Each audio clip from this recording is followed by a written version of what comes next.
આવતીકાલે બુધવારે પ્રધાનમંત્રી નરેન્દ્રભાઈ મોદીનો 75મો જન્મદિવસ છે. પીએમના જન્મદિવસે અનોખા સેવા યજ્ઞોનું આયોજન કરવામાં આવ્યું છે. ભાજપ સંગઠન પ્રધાનમંત્રી નરેન્દ્ર મોદીના જન્મદિવસથી સેવા પખવાડિયાની ઉજવણી કરવા જઈ રહ્યું છે. એટલે કે કાલથી લઈને 2 ઓક્ટોબર એટલે કે નરેન્દ્રભાઈ મોદીના જન્મદિવસથી લઈ મહાત્મા ગાંધીના જન્મદિવસ સુધી આ જે પખવાડિયું છે 15 દિવસ છે તેને સેવા પખવાડિયા તરીકે ઉજવણી કરશે. આ જ રીતે રાજ્ય સરકાર સેવા સપ્તાહ તરીકે ઉજવણી કરશે. પીએમ મોદીના જન્મદિવસ અંતર્ગત 2 ઓક્ટોબર સુધી અભિયાન ચલાવવામાં આવશે. ગુજરાતની સરકારી હોસ્પિટલોમાં 15 દિવસ MRI સહિતના ટેસ્ટ વિનામૂલ્યે થશે. 2 ઓક્ટોબર સુધી સ્વસ્થ નારી સશક્ત પરિવાર ઝુંબેશ ચલાવાશે.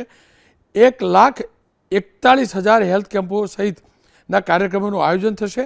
સરકારી કર્મચારીઓ માટે પણ પીએમ મોદીની વર્ષગાંઠ નિમિત્તે મફત આરોગ્ય કેમ્પો યોજાશે. આમ સબ સેન્ટરથી લઈ મેડિકલ કોલેજની હોસ્પિટલો સુધી 14 જેટલી આરોગ્ય સેવાઓ મફત મળશે.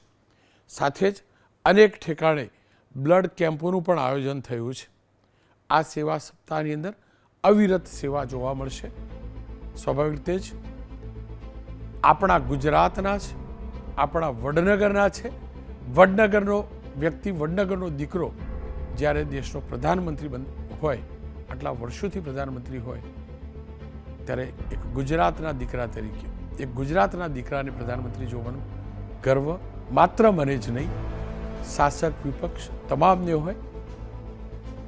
નરેન્દ્રભાઈને, ગુજરાતના દીકરાને ABP અસ્મિતાની ટીમ વતી એડવાન્સમાં જન્મદિવસની ખૂબ ખૂબ શુભેચ્છા.